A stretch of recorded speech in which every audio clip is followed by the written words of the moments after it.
Sharing the experience at Fontana Pharmacy. We have a wide variety of items in store just for you. Fill your prescriptions while you shop. And senior citizens enjoy 10% off. Shop household, cosmetics, toys, and many other departments. We also offer curbside pickup and delivery. Visit our website at fontanapharmacy.com. Fontana Pharmacy, where it's all good inside. Imagine a world where technology works smarter for you. Join us live inside CliffU's Online, May 20, from 10 a.m. to 1 p.m. for coverage of Jamaica's first ever International AI Conference and Professional Development Certification Workshop. This is where minds expand, ideas turn into innovation, and where global experts and industry leaders gather to unlock what artificial intelligence really means for the way we live, work, and create. So tune in to CliffU's Online, May 20, from 10 a.m. to 1 p.m. Catch this and so much more on our YouTube channel, Nationwide 90 FM Live. Keep your dials locked in to Nationwide 90 FM, the new revolution in media. This broadcast is brought to you by the Excelsior Community College. I believe the children are our future. This Child's Month, the conversation is all about our children. Join Nationwide 90 FM for a special edition of People's Agenda Live on Wednesday, May 27 from 1 p.m. to 5 p.m. as we tackle issues affecting Jamaica's children and families. Let the children's laughter remind us how we used to be. From bullying, cybersecurity, parenting, and mental health to education, nutrition, financial literacy, and child protection. Hear from government representatives, child advocates, health professionals, educators, and other key stakeholders as we explore the challenges, solutions, and support systems shaping the future of our children. People's Agenda Live, Child's Month Edition, Wednesday, May 27, 1 p.m. to 5 p.m. Meaningful conversations, real solutions, because every child matters. Brought to you by the Ministry of National Security and Peace and Sagicor Group. Tune in to Nationwide 90 FM with me, the Sting I Wanna Be, and Pepita from 3 to 5 p.m. as we broadcast live from Mega Mart Waterloo Friday, May 22. Yours truly and Pepita plus Mega Mart are bringing the vibes with the end of month mega specials. Join us at Mega Mart Waterloo for all the excitement, entertainment, and more. Pepita and I are doing it mega with Mega Mart. Don't miss the May end of month mega specials outside broadcast Friday, May 22 at Mega Mart Waterloo from 3 to 5 p.m. Mega Mart, best value by far. What if everything you buy, measure, and trust in everyday life depended on something you never see but experience? Join Nationwide 90 FM inside Nationwide this morning on Wednesday, May 20 from 6 a.m. to 10 a.m. for special coverage of World Meteorology Day 2026 under the theme Meteorology, Building Trust in Policy Making. This special open day activity marks the global observance of World Meteorology Day, commemorating the signing of the Meter Convention in 1875 and spotlighting the science of measurement. So tune in to Nationwide this morning on Wednesday, May 20 from 6 a.m. to 10 a.m. Catch this and so much more on our YouTube channel, Nationwide 90 FM Live. Keep your dials locked to Nationwide 90 FM, the new revolution in media. This broadcast is brought to you by the Bureau of Standards, Jamaica.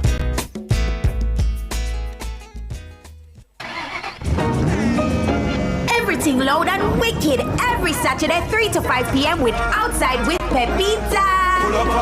Loan vibes, loan laughs, and loan entertainment. Come on the road with we. Cause when we say Outside with Pepita, we're there all over Jamaica. Anyway, check them out. We're there. We're in on the business. Stay tuned in for prizes, surprises, giveaways, guest artists, and enough more. But hold on there. We forget to big up my DJ. DJ Jerome, the shell boss, I'm gonna make your bust to pew pew with the maddest, baddest, and latest tunes. So look out for Outside with Pepita. We might be coming to a town near you. You heard it here first. Outside with Pepita, Saturdays 3 to 5 p.m. on Nationwide 90 FM. The new revolution in media. Jamaica, lock it in and don't miss a thing.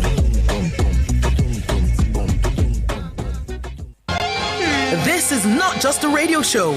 This is a lifestyle takeover. Ready to level up your home and your mindset? Tune in to the Design Studio with Karen Booker, your design diva, where bold ideas, refined interiors, and powerful living collide.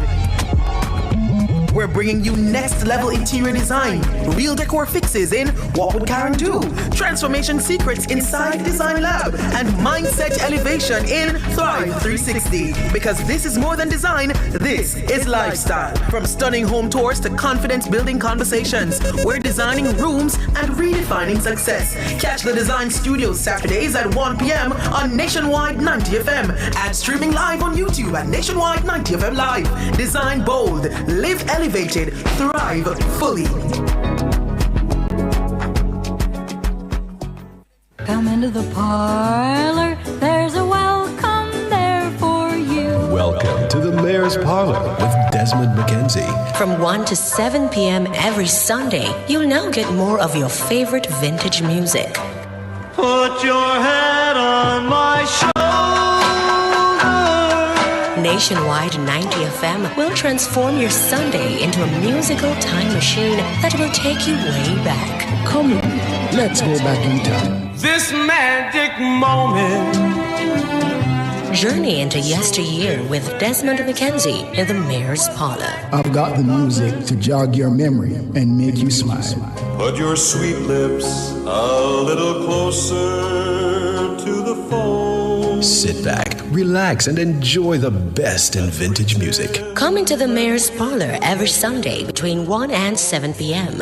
here on Nationwide 90 FM, a revolution in media.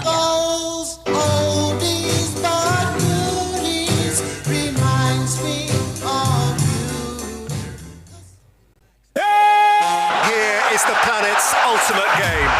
The final of the Football World Cup. The FIFA World Cup finals are coming to Nationwide 90 FM. We've long been the trusted source to deliver global sporting events like the Olympic Games and the World Championships. And now, we're about to have our fingerprint all over another successful landing of the biggest of them all, the FIFA World Cup finals. Mbappe. 104 games across 39 amazing days of football from 16 cities in the Americas. Boston to New York to Monterey to Atlanta. Join the trusted source Nationwide 90 FM this summer as the globe tunes in to the FIFA World Cup Finals.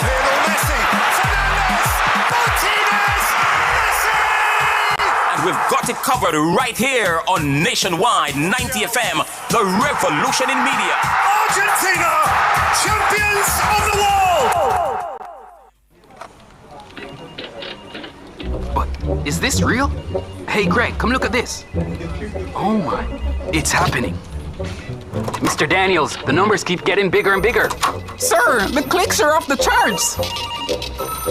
Hello, sales? What's the emergency?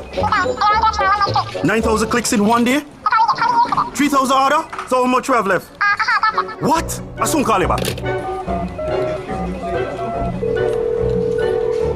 Mr. Nakamoto, it's Danny from Jamaica. I need 5,000 of the big ones. We're back in business. Yes, sir. Arigato. Suene. Amplify your brand.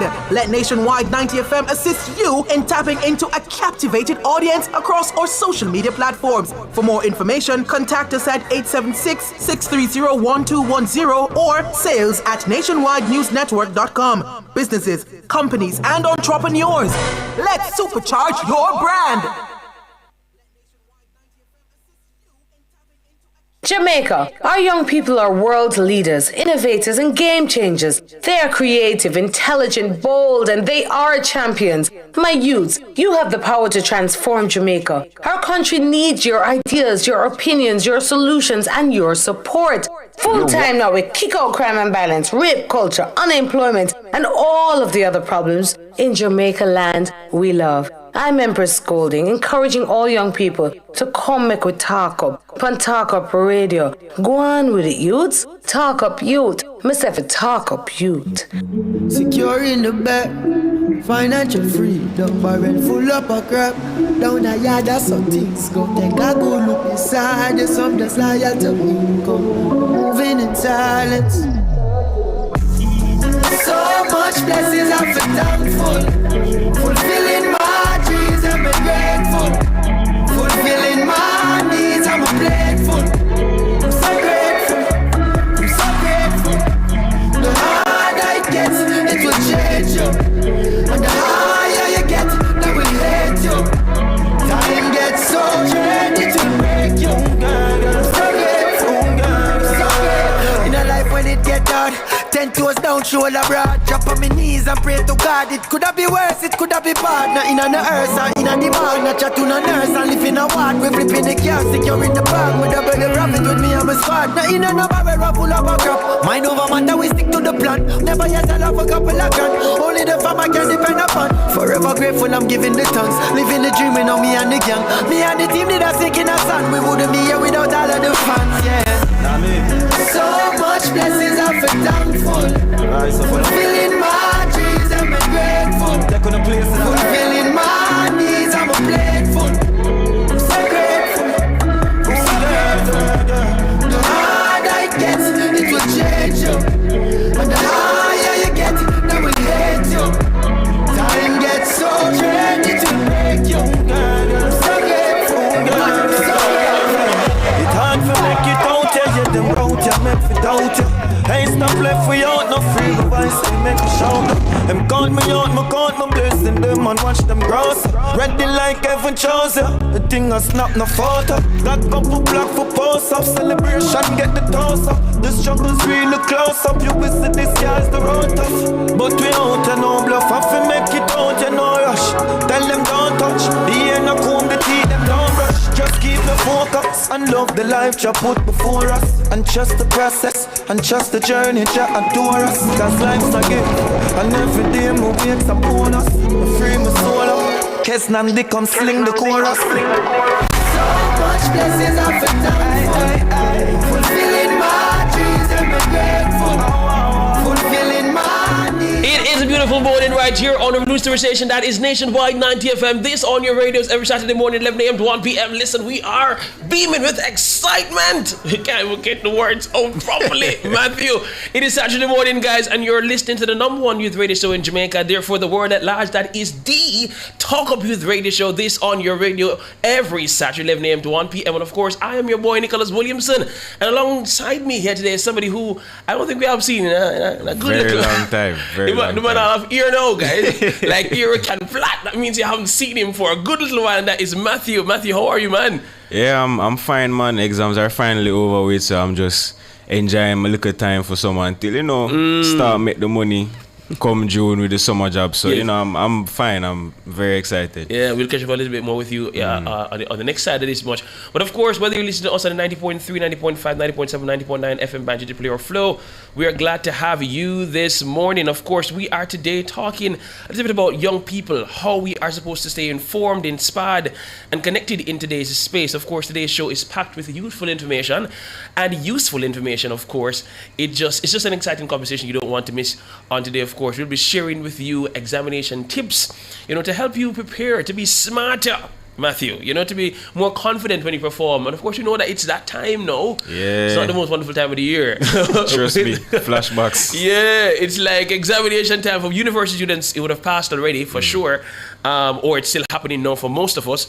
But high school students are just now going into the whole CXC, Cape time, and all that jazz. So we'll be sharing with you some tips in that regard and opportunities for scholarships that can help you take your education to the next level. We also have special guests joining us today to share their insights and motivations and their real life experiences, that can empower young Jamaicans in general. So of course we will be speaking of making a difference in our communities, and of course talking about if you're tired of the potholes and the bad roads in your area.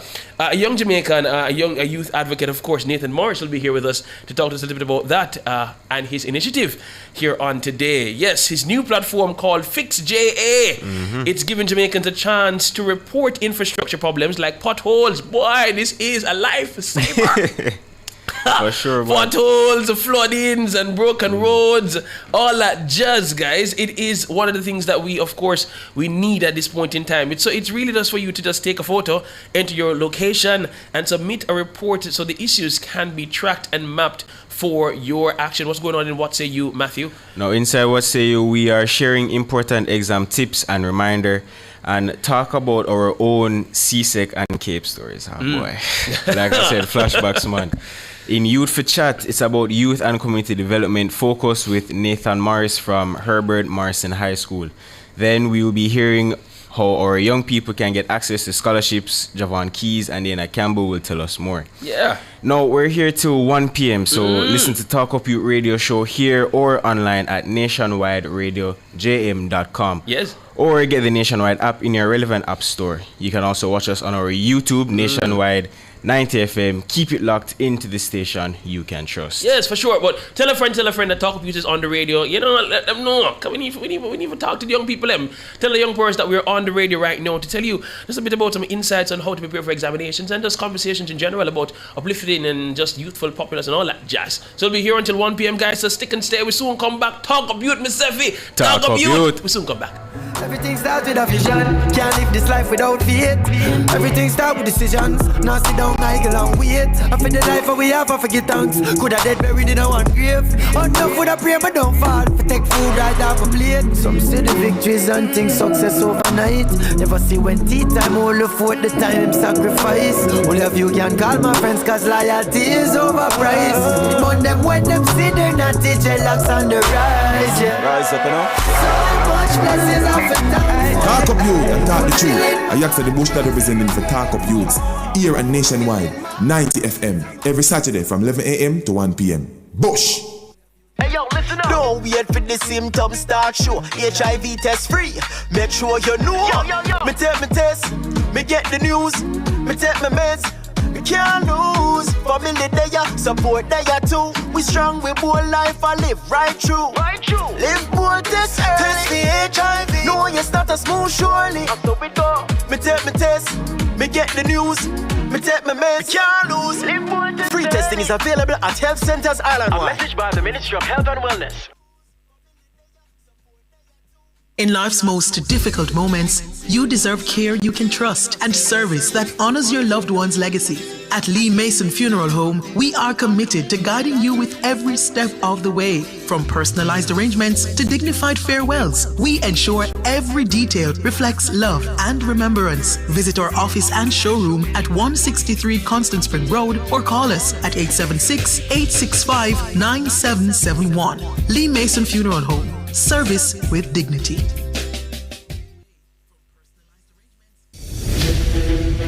This station raised me. It gave me a voice. And if Nationwide has ever meant something to you, come on in. Join the Nationwide 90 FM Family Club today on Patreon.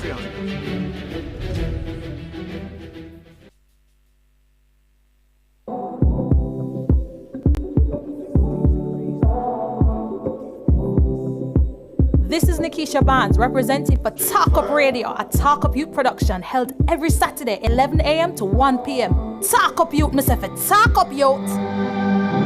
Pull up another party, yeah. I know what nobody, yeah. Pull up another Rari, yeah. Bare feelings that I carry. Pull up another Audi, yeah. I know what nobody, yeah. Pull up another card, yeah. I know it's nobody but you. Pull up another ladder. Put me off the Benz and the Prada. And a couple brand new order. All of them fully don't matter. 0 to 102. Yeah, so I'ma flex on you. All in on my section view, I set on you. Then me get a text come true. So I'ma show you what my legs can do. Pull up another party, yeah. I know what nobody, yeah. Pull up another Rari, yeah. Bare feelings that I carry. Pull up another Audi, yeah. I know it's nobody, yeah. Pull up another card, yeah. I know it's nobody but you. I don't play. Okay. Oh, okay. All right. Welcome back to Talk Up Yout Radio Show. It's time for one of our favorite interactive segments, What Say You? The space where we dive into real issues affecting young people and hear different perspectives. Yes, so today is one of the things that I believe is very important. And of course, students right across Jamaica can really can say, I know what this feels like. Whether you're from grade 1 to grade how much university, believe me, you had some experience at some point in time with this much. And of course, it's really preparation in general. But today we'll be touching in particular about CXC and K preparation. And we have somebody who's very special here with us. I think you all will you'll realize that every week him come on here have a new hairstyle. So you're going to see. It's not me this time. It's not me. It's not Matthew. It's David Rose. How you doing, boss man? Yeah, I'm doing good. Okay, cool stuff. So of course the pressure is here, and of course it's building up at that point in time, and you can definitely attest to this late night study and all that jazz. Yeah. You know, and I want to touch with both of you on just really how it is. You know, because I know you were a bio kind of student, sciences. What kind of student were you? Sciences as well. Oh, yeah. I'm the only business and humanities. Yeah. You know, again, it's one of them stuff. But you know, anybody mathematicians here, like? I would like to give myself that title. Okay, good stuff. But of course, you know, it's all about that bit, and you oftentimes just see it's in repeat: eat, sleep, study, kind of expression when it comes on to that time. So of course, my first question really is just how do you guys navigate that kind of stress in a particular period? What's that like for you when the season comes around, Rose? It's definitely a change in your daily routine. It's no longer, okay, I have this and this amount of time to do maybe extracurriculars, maybe to meet a friend, you know, maybe to the school I want Netflix or TikTok. You have to like isolate and realize, okay, this is a new season, it's a new period, it's a new mindset, especially for like the last minute, let's finish strong. So a lot of change happens in that period. Yeah. The mindset actually just shifts. Yeah, I agree. How about you, Matthew? Yeah, I like the last point that he mentioned about his mindset, because it's the same for me. It's like I switch from play to work. So screen time get cut off. As much I try to give myself at least 2 or 3 weeks before exam period to actually start going over notes, so I'm not overwhelmed before exam. So that's one thing I really try to improve on, especially since CAPE and CSEC time. Yeah, I probably want to ask though, is that helpful though? Like studying like a 3 weeks in advance before it works out, because some people be like, yo, I should be studying from I started UA kind of vibe, because I think it really depends on how you are as a person. Some people, Nicholas, can get in class and they'll just absorb it initially. Like, oh man, Rose, I don't need to really, because I already started in class. I feel like it just depends on how much of a person you are. If you take notes in your class and you can really catch it on the first go, then But if you're not that kind of person, you know, you have to go over it again and again in your own way, reteach yourself in your own methods. Then, you know, you're going to need the extra weeks. I agree. For me, it's not that what Rose said. Right. We're not brainiacs over here, of course, that's not the case. But it's just a matter where, you know, for some people, as you rightfully said, learn differently. And for me, if it's a matter where I get it in class, I try to get it in class so I don't go home to have to fight with it myself. You know what I'm saying? Ask all the questions there, prepare there, you know, and prepare before in advance and stuff like that. So that kind of helps as well. No, exam pressure, stress. It says a lot of students feel overwhelmed during CXC and CAPE season because of pressure from parents, teachers, and even themselves to perform well. Social media can sometimes make exam stress worse because students constantly compare their studies and their habits and their grades to others online. Has that ever affected any of you? No. But I have a friend. You don't think? Okay, go ahead. I have a friend, right? She's doing CAPE Unit 1. And you know, she'll come to me for advice here and there. And I saw her sent me a TikTok about somebody studying the night before an exam, and she's like, oh, if that person can do it, I can do it too. And like that's where you're going wrong, because you're comparing yourself to others, you know? I mean, I'd say it's sometimes good. Because let me tell you, you can be on social media and on TikTok and you just scroll and somebody like, you see somebody studying and you automatically get the drive to go and study too. Well, or you have somebody say, what are you doing? Why are you not studying? Yeah. You know, like a little Yeah. problem. Say, oh, what you doing? So those things sometimes can push you to wanting to, But at to the study. same time, I'm a firm believer that comparison is the thief of joy. Boy. If I see, like, as you put them, the brainiacs, and like school just start and they're already having study sessions. I don't think it's gonna amp me to say, like, like let me get on that drive too. I can't do that. So I'm a biggest driver. You have to just have your goals set in place for yourself, and if you know that these goals are attainable and they're like what works for you, then you're gonna be able to work with that. So for me, I don't want to be poor. I don't want to have bad grades. I don't want to repeat any courses. Yes. So you have that. And you have to motivate yourself in that. But it's also good to, have people around you that can also push you as well. One of the things that I often use when I'm watching TV or whatever, like I be scrolling on social media, I be like, these people already have it. They made it. They're making money from this. I need to go and make my own money. So this is not it. So it's kind of a vibe to say, all right then, because sometimes comparison also helps. To say that this person has it together. Get it together. Get it. A situation where you could say like, if that person can do it, why can't I do it? Truly, true stuff in that regard. So, what are some healthy ways students can manage stress and stay motivated during exams? Like, how do you manage that stress? I mean, for me, Rose mentioned earlier, starting a bit earlier. That oftentimes helps. I don't like the jamming everything together. That doesn't work. It works for some people, but in the middle, because it's going to get chaotic. So it only makes sense that you at least put things together. Maybe you don't have to actually start studying the content, because when you're going to have to write it out and go and have a first time seeing it, that's the worst thing ever. What is this? That has happened to me quite a few times, and I'd be like, what is this? I've never seen this for my entire life. At least read through it one time. So you say, all right, then I know it, or at least I remember reading it at some point in time. That helps. Aside from that, it often helps when you have people around you to kind of help guide, or accountability personnel. Because believe me, some folks can be big on procrastination. Believe me, that's myself from time to time. But accountability partners oftentimes helps. Persons who are not so much into friendships, you can also find apps that works. Another very, very good important tip that works too is AI usage. Whoa. And I don't care what nobody wants to say about that. For study at least, you can use AI effectively to study, not to do your papers, not to do your assignments, but to study effectively. It works well. You have Rose introduced me to one the other day. What's it called? Not bringing them up or anything. Don't plug it, but it's a very good one. Those very, very, very out there AIs already. You probably can use those as well. Those are pretty good. Just put information, but it helps when you read it yourself first, because it can tell you wrong things. But that's really it for me on my end. I think organization is a big one for me, because when you get down to that last final few weeks, and you're looking at all your courses. For me, I'm doing a lot of courses. I know, bro. So when you have several courses that are on the same degree, things tend to merge, and you may be studying one thing and realize studying a different thing. So when you can structure what you're studying, separate it, give time for each of these different courses, different topics and things, it makes it go by a lot easier.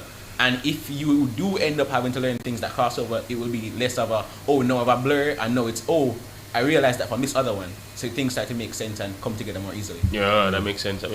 I think the most important one for me, and I think people sleep on it, well, no pun intended, is they don't get enough sleep before an exam. Because I try and pride myself to get enough sleep before an exam.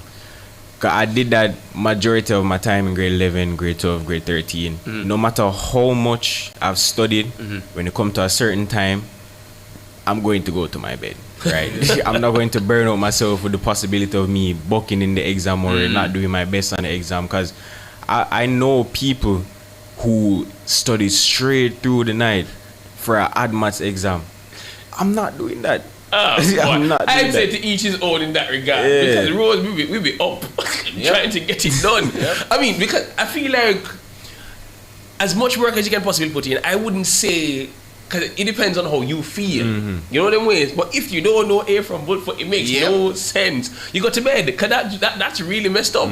I'd say take the time, get the work done. Maybe like for me, I don't believe in the 2 hours before you study. That makes no sense to me. 2 hours my gap time or my little down time before any examination. 2 hours before, when you get up, if it's a morning examination, you don't do nothing in the morning.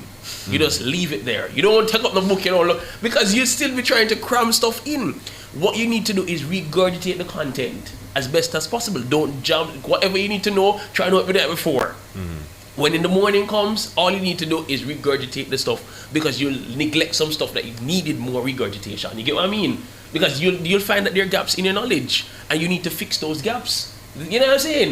You really can't go learn nothing, just cement it. So for me, sometimes, if it is that I can do 2 topics and do it well, I'll focus on those 2 topics and do it well. And if them come on the exam, boy, works out well, perfectly. Or comes the way how I want it to come, then for sure. So if you're doing 4 questions for an examination and you're going to have 4 topics or 5, just work it out in a way that is deductive reasoning. It works out better for me. But it depends on who you are. You can sleep well. There's no sleep for me. I can't. My body won't let me. I know since I've gone to university, I find myself like 1-2 o'clock in the morning studying. It happens because I don't know if it's a culture, but it's a cultural kind of thing. All right, next one. Move right along, because I think time is running. All right, study habits and preparation. Past papers are one of the best ways to prepare because they help students understand the format and timing for exams. Is that helpful for you guys?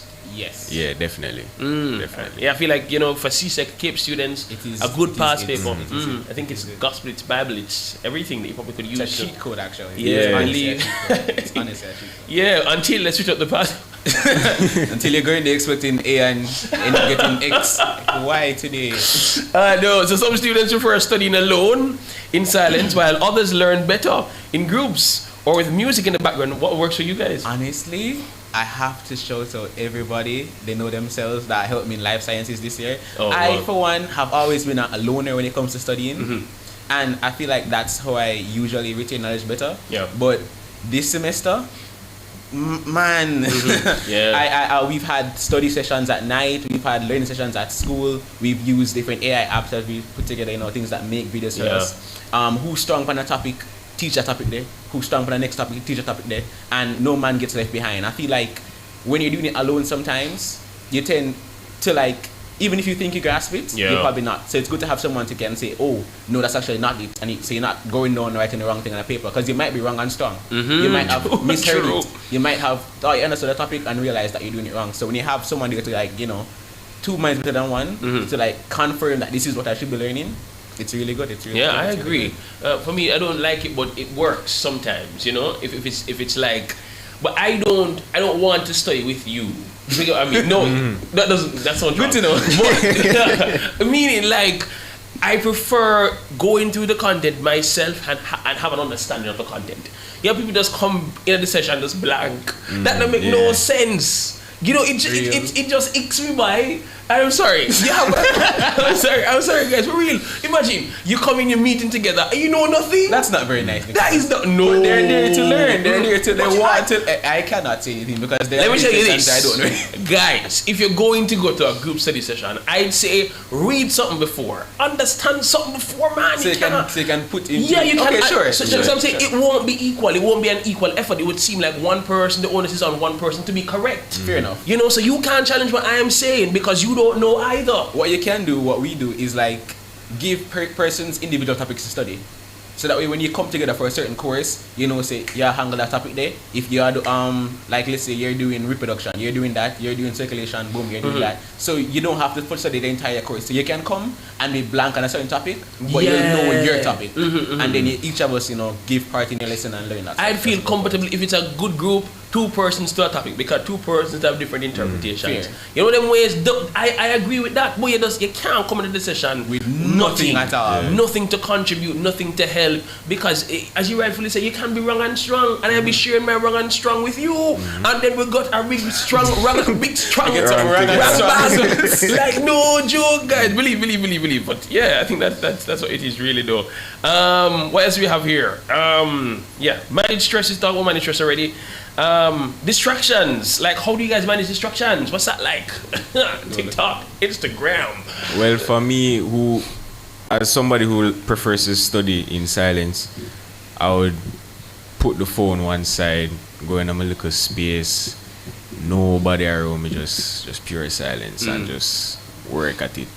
And you know, the distractions are going to be there. Yeah. So in order not to burn out, I'll just take like 30 minutes away from the book, go up on TikTok, Instagram, something like that, and then go back to it. I mean, I that works. I have friends who do the same thing that you do. For me, I delete everything. Really? It makes no sense. You didn't see my Instagram the other day? I was like, I'll be back in the middle of May. Because, bro, believe me, I be going, I don't know if it's an impulse kind of thing. I don't know, my hand just move. Go on Instagram and scrolling. I'm like, what is going on? I be liking up stuff. When did I get here? No control. How did I get here? Alright, one video, 1 minute, turn into like an hour. I'm like, John was tired. No self-control. So I feel like if it is that grave for you guys, delete it. Get it off your phone, because you know some people can manage. I can't manage. So that works for me. So some person can employ Matthew's strategy. My strategy works. You probably get bored from time to time though, but you'll find things to do, you know, a bit of filler here and there. You know, with that, I always have a fear if I delete my apps like that, I'm going to forget my login credentials and we can't get it back. I think it's way more. We can't leave that. That can't go on. We're paying millions of dollars to manage this thing. You know, how about you? Distractions. I think for me, I study at night. Yeah, and I do that. Nicholas knows I do that on purpose. I do that on purpose because you know during the day you have maybe one friend will call you, maybe a parent will be like, oh, the this and that. No, I really believe parents to understand the level of stress. You know, like when they hear school say study week, they hear free wash plate, wash plate should be hard. No, is when every type of spring cleaning should go down. No, parents, please, no is the time for kids to lock in for those CXCs and capes. Let's be very much understanding. You know, if they don't see them in a few days because they're in their room, they're putting in the work. Check on them, bring them some breakfast. That would be the best. I must pick up my grandmother. She's top notch with that. Believe me, she'll give me the breakfast, lunch, and dinner. Believe I just be collecting. It's like collecting a lot of And that is indeed the boost that they need. You know, they don't need it behind their back right now. You know, whipping them, and like they know that they have their goals and they're putting in the work that they need to put in. So for me, studying at night, I love that. I love the isolation. I love having my little lo-fi music on. I love seeing for me, I take track of what I'm doing. So if I learn this topic, it gives me dopamine to know that okay, I'm good with this. When I go to school, I can say, hey, you know what I know? I know all of this. Smart. I am smart. Got this. And how you learn that? You never did session yesterday. I studied at night. You know, that's so the distractions, they're less there when you're at night. So I study at night. Yeah, I agree. And for parents, in the point of parents, what I do for my grandmother and my family is I write it on a calendar. So you know that this and this and this date are examinations and these are the periods. So you can't really say you don't know nothing. So this is the time I should be pampered and babied and treated nice and lovely. Because this is you can't really add stress to more stress, and it makes no sense at all. Wrapping up because we're strapped for time now. Last two, persons struggling with anxiety and burnout in examination seasons. And the next one is what's your funniest and most relatable moments from Cape and CXC season? Either if you can take either one, burnout and take funniest moment in short. I think the burnout is very much real, especially for those that are doing CXCs. Not necessarily much for the Cape people because they're veterans. I'll say that they're veterans. Cape people? I'll say that the Cape people it's are the other way around. No, CXC is the first one and Cape is 6th one, right? Exactly. Yeah. So I think the Cape ones are veterans. You think so? I think I kind of agree with him. In terms of anxiety, they're over that now. You might have done some in 3rd form, 4th form, 5th form for sure. And I think going into that, but where does the burnout happen though? It's not necessarily, but we're past with man. We're on anxiety. Okay. For me, CXC was like my first ever, because we had some mock things. They were in classrooms. They weren't necessarily in the big CXC setting. So when you go in there, it's hush. Yeah. And you see the rows line off, and you see your name and a thing, and you have to remember your little code thing to write down. That's the first time you have that now. And to your left, you see somebody crying. To your right, somebody already asleep because they don't know what to do. that takes a toll on yourself. I think the mental fortitude, you have to really build that on yourself. I think people should have maybe counseling sessions beforehand to like put them in that zone. That's brilliant. Because when you go in there and you've just been studying with a group of friends, you've just been studying and doing exams in class, and you get dropped in a situation, it can just feel so burdensome at once. If you're not prepared, the anxiety will rush. I mean, my heart was racing during that first exam. Everything was like it was coming down. Say I one little prayer, hyperventilating. Parents, I think it's really good that you have that talk with your children. Yeah. You know, let them understand that when you're in there, there's ways and ways of coping and handling that stress at the time, because the anxiety, it is a serious thing for these exams, especially for CXC. It's a serious thing. And going back to the burnout point, believe me, I feel like when I was doing CAPE, because I just finished CSEC, I just finished going through the whole modes up, doing 8-9 subjects, crazy to prepare for, and then now I'm going back to CAPE to prepare for 4. I think the burnout is from that moment until like CAPE people must tired. I mean, I was tired. You don't think CAPE was easier? No, because you only had 4. No, that's a regular. I feel like CSEC. I feel like, let me just say this, and not to bash anybody. CSEC and CAPE are 2 different things. I always say it all the time. CSEC, you have bright people are compared to dunce people, or people that have much sense. You know what them ways? So it's like it's not going to be. I'm sorry. You know what I mean, guys? It's not like that. But you know, it's not going to be at the same level. But you know, persons who do CAPE, they have to reach a certain standard of matriculation, which is a whole different situation. Which means that they have like a sense. So that means people have like a sense. So it's a bit harder for the mark curve business work. All right, I'm done. Anyways, Matthew. I'll tackle the relatable or funny moment. I wouldn't really call it funny, but I think it was after ADMATS or pre-maths exam. After the exam, I was like, boy, I never do something now. Yeah. Must have left out like half of the paper blank. So, walked to some of my friends who did the exam as well. I was like, how was that exam for you? Don't ever do that. How was the exam for you? Both of us start laughing. Everybody start laughing because everybody did the same thing, left out half a paper blank. I was like, thank God the curve is going to help me. In the curve. You see, I'm talking about damn stuff, bro. It's crazy work. But at least that's pretty good. I mean, it's a matter of when I finished Caribbean studies, believe me, I had to come up, bro. I had nothing left. I gave all on that paper because you have to do 4 questions one in like 3 hours, the bro. essays and all that. Like what? I was like, that is a suicide. That is a killer mission. Believe me. But it was just the moments when I always remember when folks come out to the examinations. How they go in and how they come out is like 2 different things. So I find those always funny. Rose, I remember doing, I think it was biology for CXC. There was this 4-mark question, and I remember I wrote up a star, full on, like I think 10 sentences worth. And when I came out the exam, I was asking Arville. Wrong person. I'll never go to this one. You'll feel so bad. You'll feel so bad. I asked Arville, hey, what you interpreting for that? You know, that 8-mark question. Arville said, I wrote chlorophyll. I'm like, and what else? There's chlorophyll. I asked everybody else, chlorophyll. I'm like, what was I in there writing? I wrote 10 sentences worth and y'all wrote chlorophyll? Oh, man. And the answer was chlorophyll. I'm like, okay. All right. But I found that it makes no sense. Well, it makes sense when we ask if you want to really come over that, you know, that field to ensure that you do right, and you feel like you do well for yourself. That's good. But whenever those examinations leave, my friends can tell you by gone. Wait, real quick. Am I the only one that my body requires dopamine afterwards? Yes. Dopamine after a hard exam. You're not the only person. You'll find me at a KFC. You'll find me eating a whole pizza.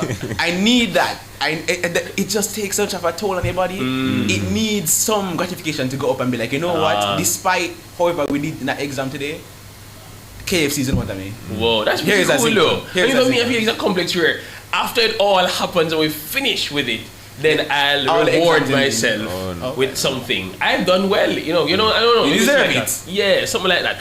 But yes, guys, that's enough on this side. Of course, we have so much more on this show, really, a lot more to cover on this show. So stick and stay, we soon come back. Talk Up Yout, Mr. V. Talk Up Yout. We soon come back.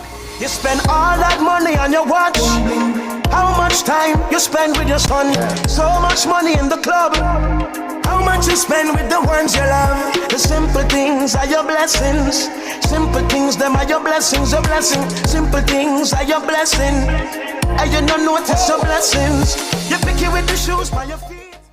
Every great project starts at Creative Building Finishes, Jamaica's only choice for the best tiles, best bathrooms, and best kitchens. Whether you're designing, building, renovating, or selecting materials for your next project, we offer exceptional quality, standout designs, and expert guidance you can trust. Visit our showroom in Kingston or Draxall, or explore full range online at www.creativebuildingfinishes.com. Creative Building Finishes, your beautiful finish begins here. The Philharmonic Orchestra of Jamaica presents Encore, a harmonic reawakening, captivating music from the classical masters, movies, and our homeland. Saturday, May 16 and Sunday, May 17 at the Little Theatre. Conductor Franklin E. Halliburton. Guest soloist Sashika Brown. Tickets $5,000 pre-sold, $6,000 at the gate. Reserved box seats $7,500. Tickets at Fontana Pharmacy, Waterloo, and Sovereign, and the Music Mart. The Philharmonic Orchestra of Jamaica in concert, May 16 and 17 at the Little Theatre. Hey yo, listen up. Don't wait for the symptoms start show. HIV test free. Make sure you know. Me take me test. Me get the news. Me take my meds.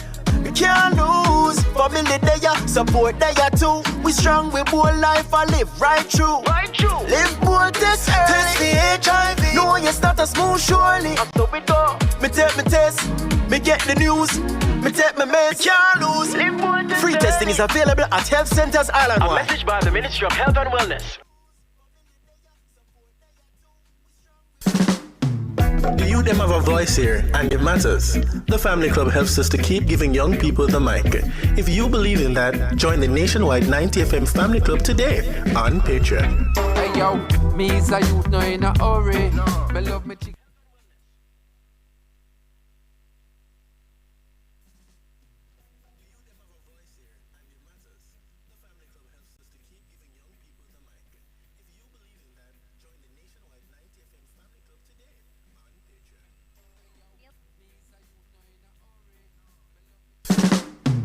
Do you them have a voice here and it matters? The Family Club helps us to keep giving young people the mic. If you believe in that, join the nationwide 90 FM Family Club today on Patreon. Hey yo, me is a youth no in a hurry. Me love me chick.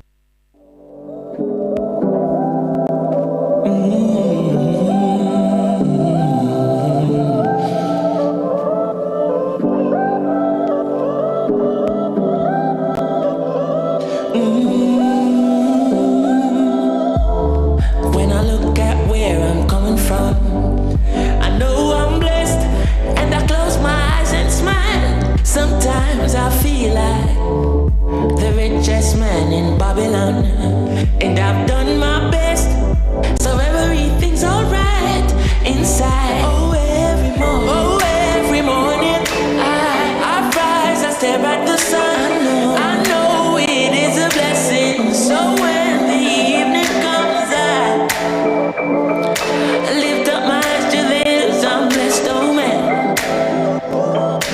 With my two hands in the air as far as I can. Yeah. As far as I can.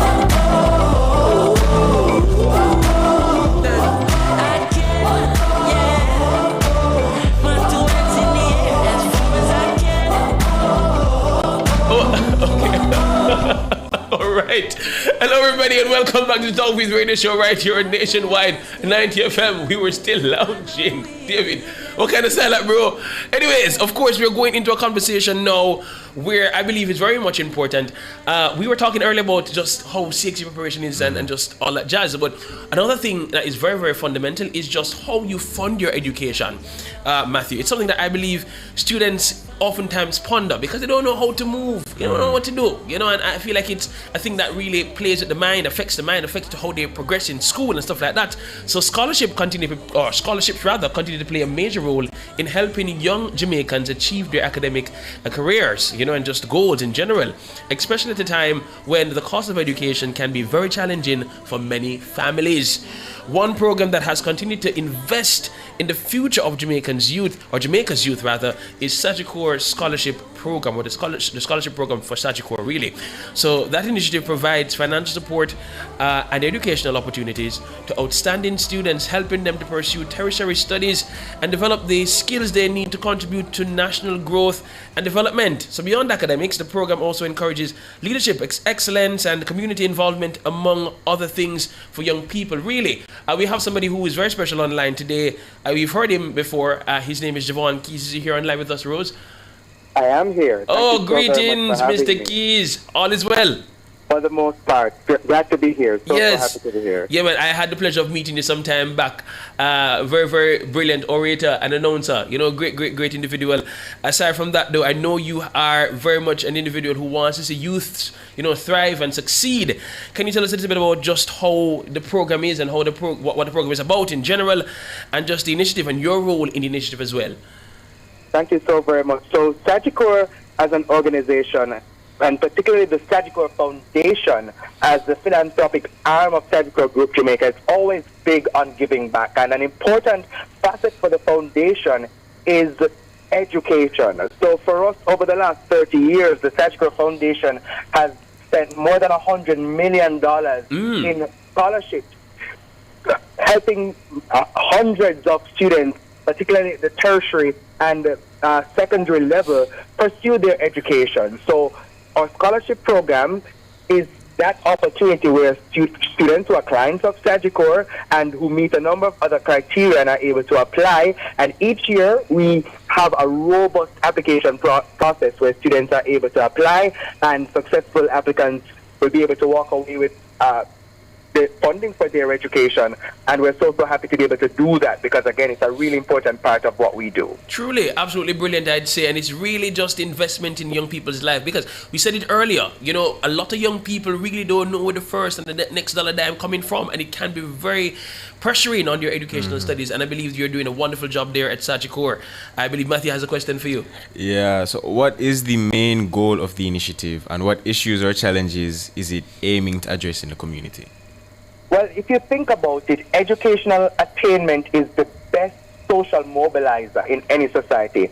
And for us as an organization at Sagicor, we are big on community development. That's an important part of our operations overall. So we are an organization that is keen on ensuring that we give back to the community, which is why we have the largest 5K that charity race in the English-speaking Caribbean, the Sagicor Sigma corporate run. And this initiative is just another part of that. We also have our JTA Sagicor National Athletics Championship. So if you see, throughout the Sagicor fabric, especially for Sagicor Foundation, we're always big on giving back. So this initiative is a part of helping to ensure that we see a brighter future for Jamaican students, because for many, they're not able to pursue tertiary education because of finances. I can speak for myself. My own educational experience was bolstered by scholarships as well. I would not have been able to pursue tertiary studies if it were not for a scholarship opportunity. So we are providing that avenue for students to be able to get that ability to move up through the social rungs of society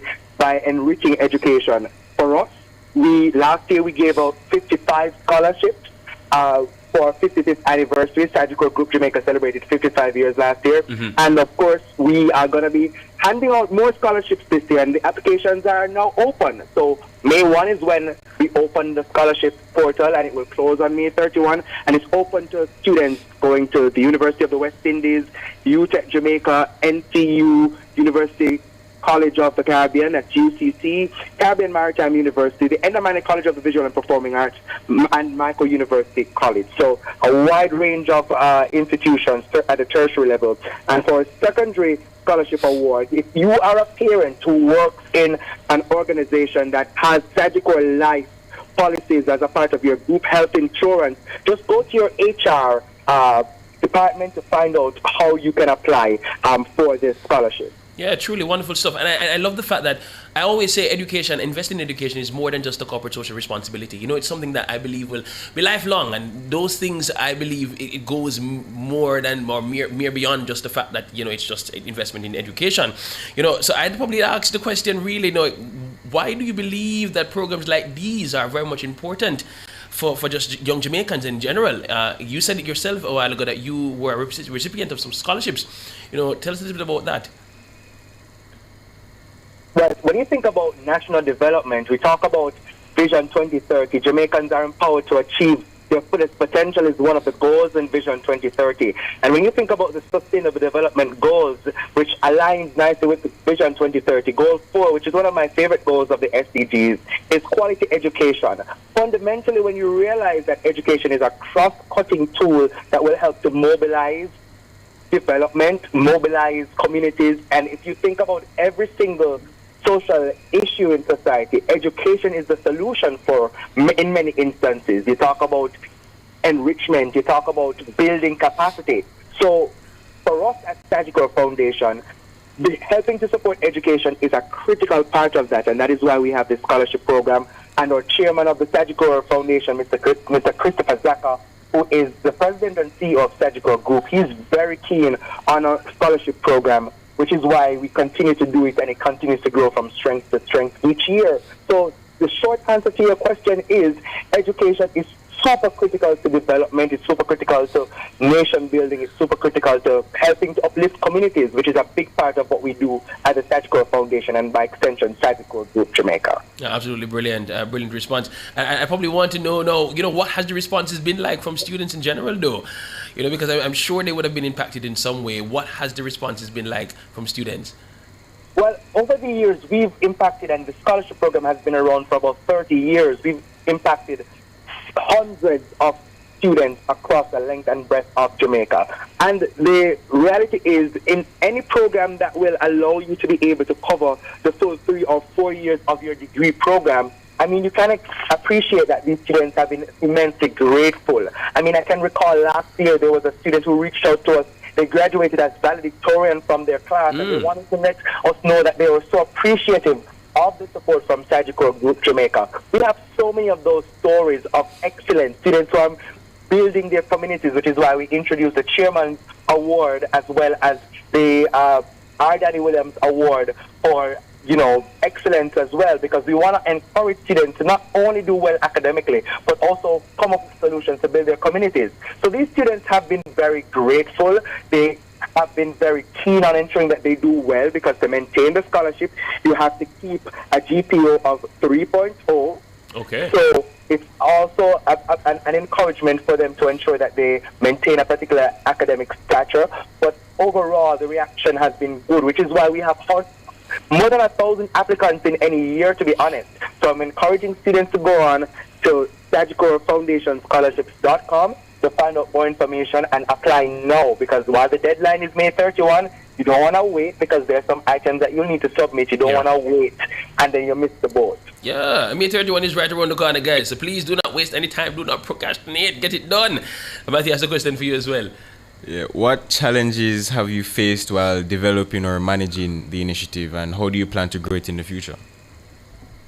Well, I think one of the biggest challenges is being able to narrow down the list of students, because, when you think about Sagicor and what we do, we're big on supporting so many students, but we can't do every single student that applies. And when we look at the gamut of students that come in and that apply for this scholarship, there are so many, and the reality is that we, in a given year, are only able to allocate resources to support a certain number of students. So I think the biggest challenge for us is being able to shortlist from the hundreds of Jamaicans who are so aptly qualified and are excellently placed to be able to benefit from this program. But unfortunately, we can only, in a given year, do a certain number.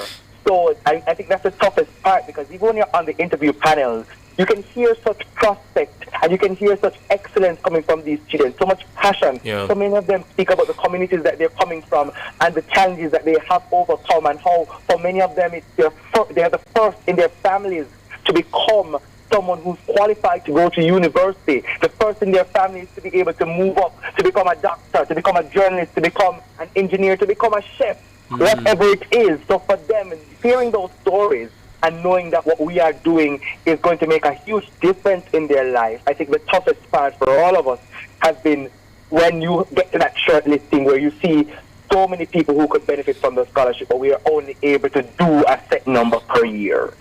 Well, and I can understand. Believe me, that's really, because you're hearing all of that, and believe me, however, don't play stuff like that. But I know that you would have definitely been meticulous in being able to choose and select those individuals who, of course, are most suited for the scholarship in that regard.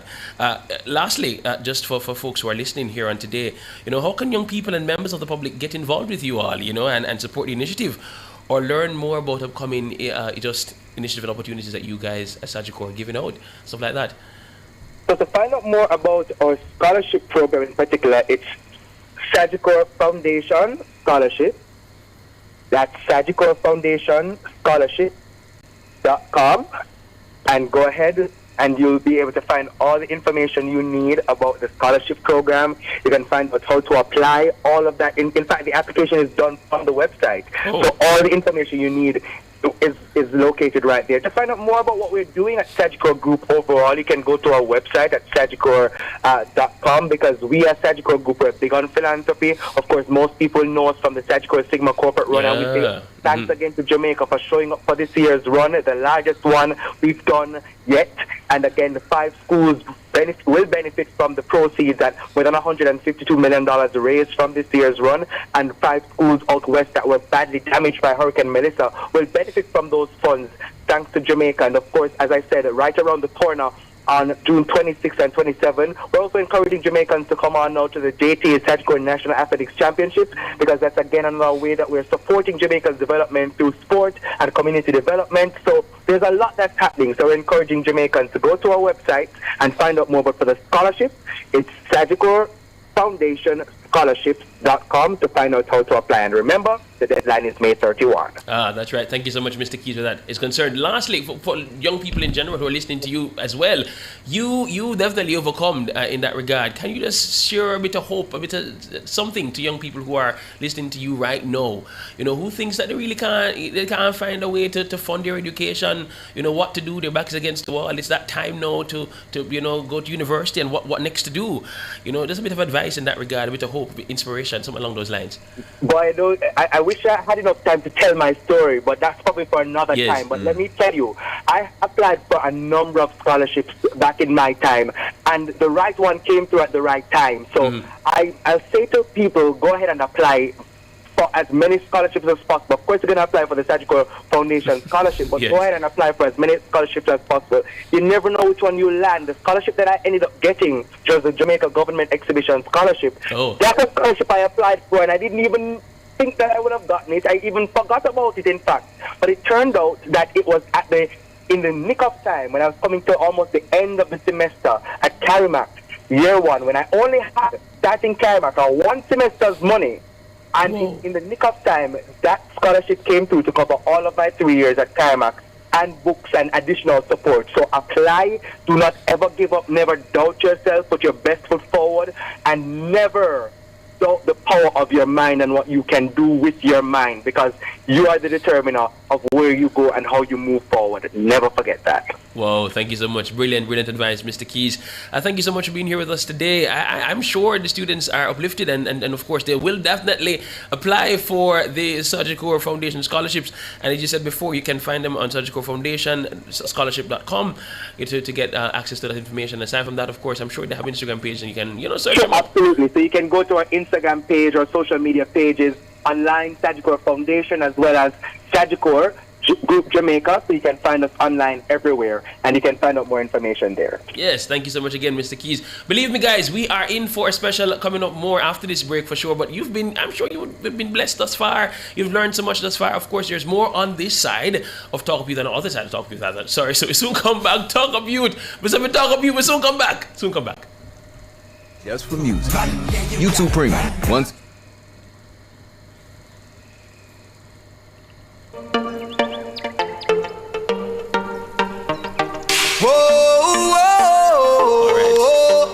It's life. That was. Me tell you nothing no easy about it.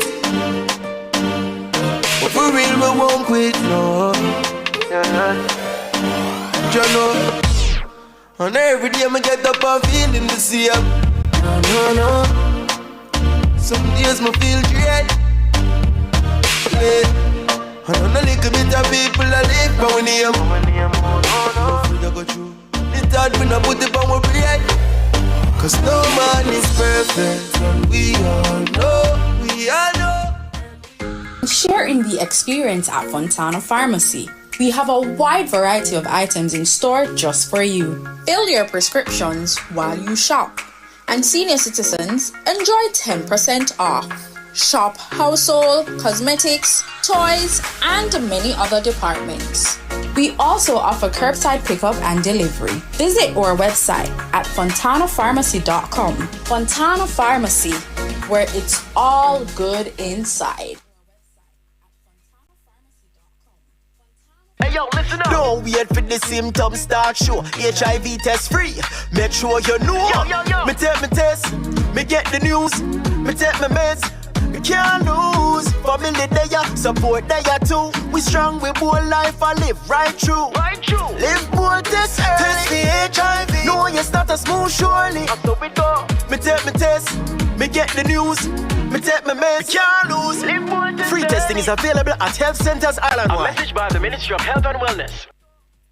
In life's most difficult moments, you deserve care you can trust and service that honors your loved one's legacy. At Lee Mason Funeral Home, we are committed to guiding you with every step of the way. From personalized arrangements to dignified farewells, we ensure every detail reflects love and remembrance. Visit our office and showroom at 163 Constant Spring Road or call us at 876-865-9771. Lee Mason Funeral Home. Service with dignity. Jamaica! The future is now. Be part of history at Jamaica's first ever International AI Conference and Professional Development Certification Workshop, hosted by Excelsior Community College in partnership with US-based AI Own and Hawking College, Ohio.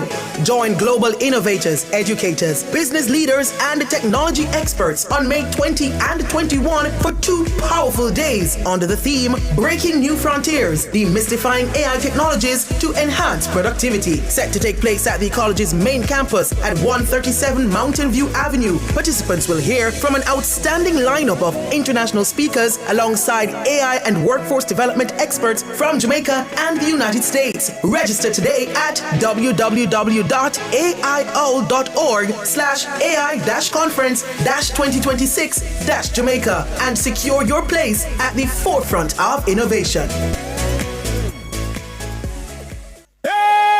Here is the planet's ultimate game.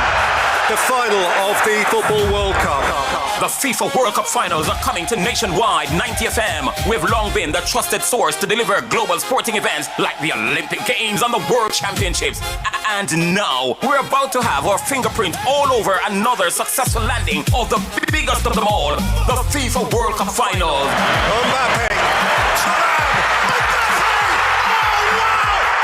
104 games across 39 amazing days of football from 16 cities in the Americas. Boston to New York to Monterey to Atlanta. Join the trusted source Nationwide 90 FM this summer as the globe tunes in to the FIFA World Cup Finals.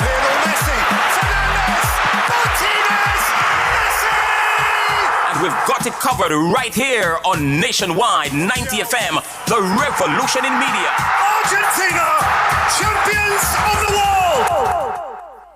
Every great project starts at Creative Building Finishes, Jamaica's only choice for the best tiles, best bathrooms, and best kitchens. Whether you're designing, building, renovating, or selecting materials for your next project, we offer exceptional quality, standout designs, and expert guidance you can trust. Visit our showroom in Kingston or Traxall, or explore our full range online at www.creativebuildingfinishes.com. Creative Building Finishes, your beautiful finish begins here. Mastermind.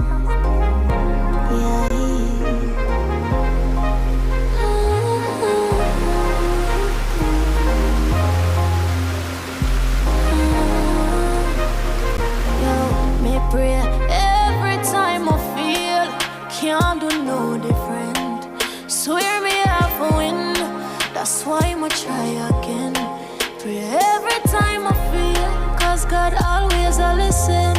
One day I have to win, that's why I'ma try again. Welcome back to the Talk Up Youth Radio Show, the voice of the Jamaican youth. You are locked and loaded to Nationwide 90 FM. Now, before we were talking about CSEC and CAPE examination preparations, and we just had a conversation with Javon Keys, Mr. Javon Keys, about the Sagicor Scholarship Program. Now, on this segment, we have a special guest, Nathan Morris. Nathan Morris is a young Jamaican change maker, yes, civil engineering student, and youth advocate who is passionate about community development and national progress.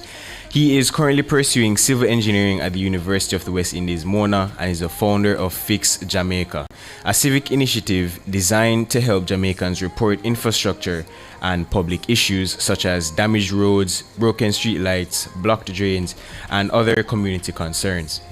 Through the use of social media and digital platforms, the initiative aims to create a stronger connection between citizens and the authorities responsible for maintaining public spaces and services across Jamaica. Driven by a strong interest in innovation, civic engagement, and national development, Nathan believes that technology and collective action can play a major role in improving communities across Jamaica. Through Fix Jamaica, he hopes to encourage more Jamaicans, especially young people, to become active participants in identifying problems. Wow. Greetings, Nathan. How are you doing, man? Yeah, I'm doing great. Yeah, the funny thing is, quite a few folks who are here today, I've met them before, and I remember Nathan was quite instrumental in Youth Parliament. I remember in that regard. So I feel like this is just along the line of his story and his trajectory. It's brilliant, really. So Nathan, really, can you tell us a bit about what really inspired this passion and just your passion for just like civic engagement and development and stuff like that? Go ahead with that. Oh yeah, of course. You know, the age-old story of Jamaica is that people always complain about bad roads. I mean, it's been what's been happening for, I could dare to say, generations. And essentially what I feel like my role in this is that, you know, I love civic engagement, I love advocacy, but also as a civil engineering student, you know, civil engineering deals with our public infrastructure, particularly roads, and aspect of what I plan to do in the future. Yeah. So looking at what currently affects us as Jamaica, I realize that, hey, there is a gap. And I feel like instead of people having to constantly go and call and cry and have a big issue over what our roads, the current state of our roads, I feel like an easier way, especially with advancing technology. I mean, it's 2026, we see the state of technology is going, and at that pace. So I realized that, hey, integrating a system that could report issues where anyone with access to a mobile device and Wi-Fi can really share what's happening in their community, what they're disgruntled with, and I do my part in giving it out to different kids. Absolutely brilliant. I feel like, boy, we need more young people like you. Definitely. The side visit, they see the problem, boy, no longer more the boy. You know, stuff like that. And it's really moving to see that you're young and you're doing something so wonderful. It's brilliant where that is concerned. And I love the fact that you would have fused what you're currently studying, which is, of course, civil engineering, and just what you're doing currently now. How has your study kind of shaped what your idea, your initiative, Fix Jamaica? What was that like in terms of just connecting your area of study with Fix Jamaica?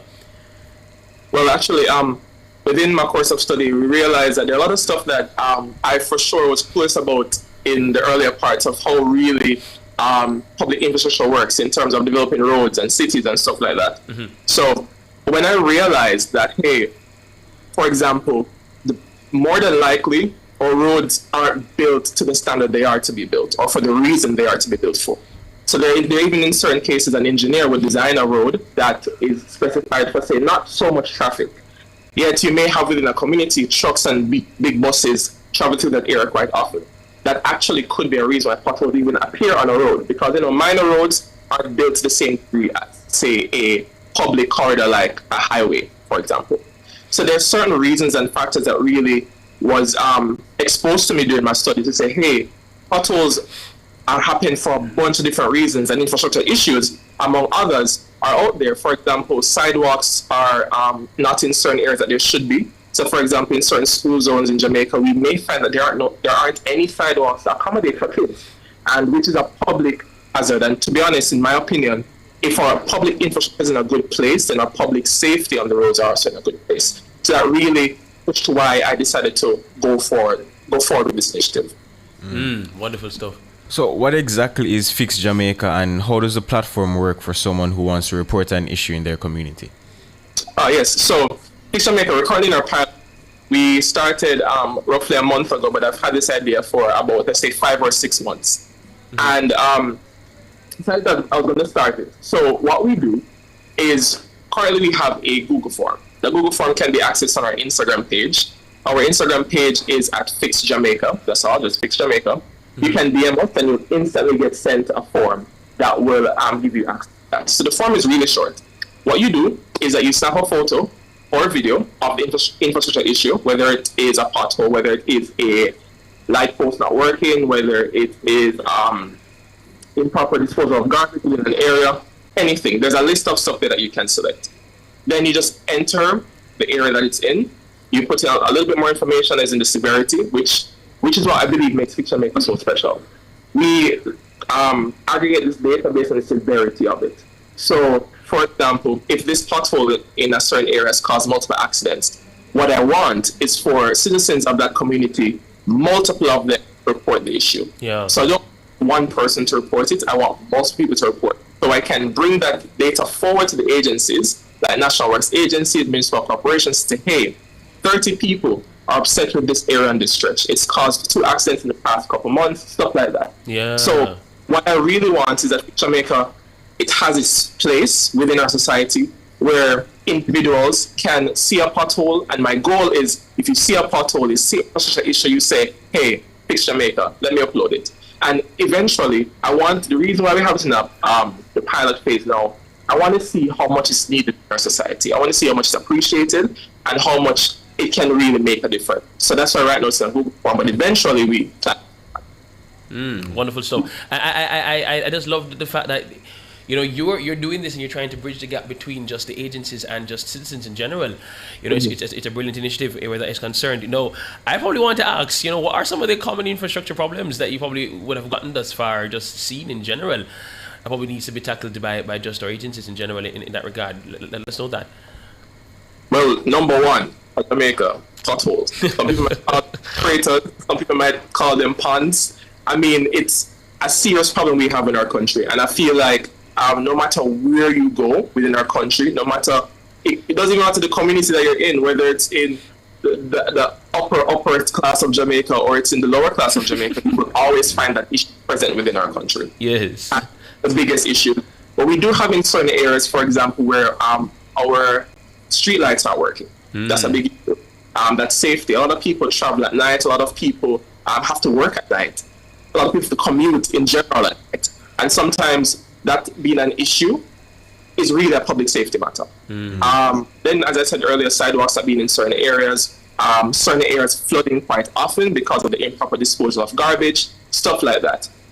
So essentially, that's the goal, is to get all this information to see what's really happening in our country. So no longer will we need one person community representative to go down to the municipal corporation to say, hey, this is a problem, but instead 50 people at once can actually have their voice heard for that one issue. And I feel like that's really the beautiful thing about where technology can bring us in this current stage of humanity. Yeah. So currently, that's what we see a lot in this country. And I think it's ridiculous that for years, I mean, growing up seeing on the news, people complain about streetlights not working for months, people complain about potholes damaging their vehicles, things like that. And the remedy sometimes isn't really the real remedy. It's kind of like a patch. But there's certain ways that we can actually fix these problems. And I really want people, especially young people like myself, to be able to see issues and say, you know what, I feel like I have a place within this country to make a difference. And I want people to feel responsible for it. I need them to understand that, hey, your taxpayer money is supposed to go towards this. I personally don't agree with people spending money to their own pocket to get concrete or whatever it is to patch a road without to do that, because sometimes it may do more harm than good. So I need people to understand that, hey, there's an actual process that needs to be established in our country, that we can actually report these issues and they get fixed. So that's really my goal. Wow. Wow. You know, something I've realized, especially with the roads, months and probably years will go by and it's still the same. So why do you think some of these issues go unreported in communities? You know, and I feel like in certain cases, I don't think they were unreported. In certain instances, they really were just giving that attention. And I realized that that's one of the reasons also why Fix Jamaica is, especially in the way that we tabulate it based on severity, as well as what it's been doing to people. Has it caused accidents, as I said earlier, stuff like that. So a lot of times, reports can be sent to these agencies, and some of these agencies get just inundated with a bunch of reports, and it gets lost in a system, and it gets pushed down to the bottom of the file, or completely ignored. So what I hope that this initiative will do is that it can bring more awareness. And also, a lot of people don't know who to call, to report. Yeah. That's a big thing. I mean, doing some research, realized that, hey, National Roads Agency doesn't deal with every road in the country. Just deals with our major roads. Then we have our municipal corporations that deal with our local roads. So those local roads, like our smaller roads in our communities and minors, those are what the municipal corporation deals with. Then we have NROC, NROCC, which they deal with our toll roads. They're the ones that partner with our private companies to deal with our toll roads. And then we have RADA, which RADA actually deals with the farming and the agricultural roads. So the roads that get our farmers from our main areas to their actual farms. Those are also to be maintained by our government. So a lot of people don't know who to call and who to report to. And that's why I want to bridge that gap. No longer will you need to worry about that, even though I've made some posts on our page regarding that. But if you just share the information, we'll know where it goes. And we'll know how to do it. Wow, absolutely brilliant. And I'm so happy that you mentioned just you know where to go kind of vibe, because I think technology has done so much for us in terms of just connecting us to just each other and just how to get to different services. You know, what can you really say about just the advent of technology in being able to assist your program in general, or just your initiative in general? Because of course we know that people are there, people don't know what to do, and they have it at their fingertips, yes. But I know technology plays a major role in just being able to disseminate information and just connecting people in general. How has that helped you in your initiative? Well, to be honest, I feel like in some cases Jamaica is quite behind. And I don't say Jamaica in general, but I would say sometimes our government agencies don't really embrace our technology as quickly as the world is moving. I see where a lot of young people have come up with different ideas, developed things. I've seen competitions where kids in high school are developing apps for international competitions, robotics competitions, all those stuff. Our young people are very savvy.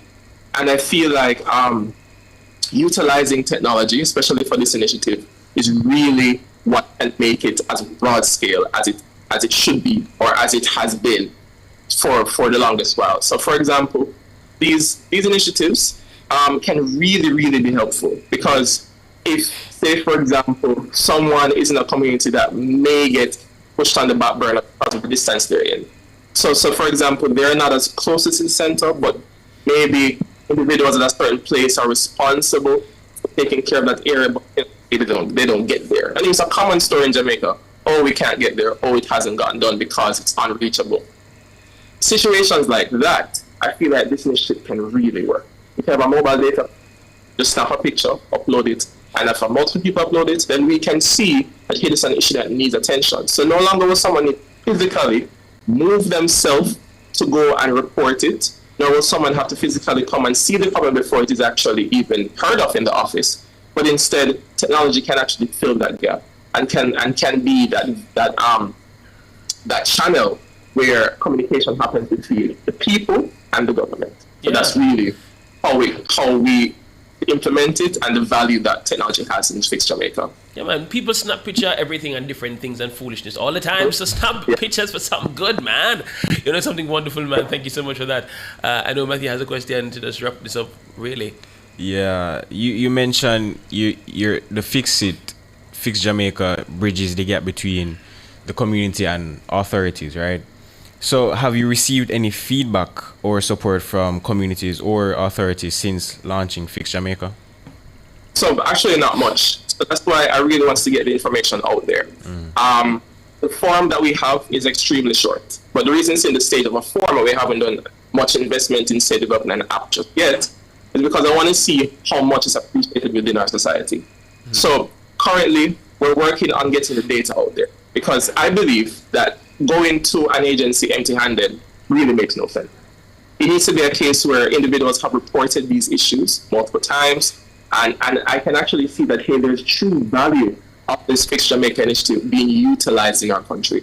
So once I have that data ready and able to say, hey, X amount of people said this is a problem, and it's caused this accident, and it's caused this safety risk, and they're uncomfortable, I feel like the response is necessary. Also, utilizing social media is going to be one of our biggest outreach portions. The reason being, a lot of times with tagging in Jamaica, some of these agencies or authorities or individuals in power tend to respond more to a public pressure.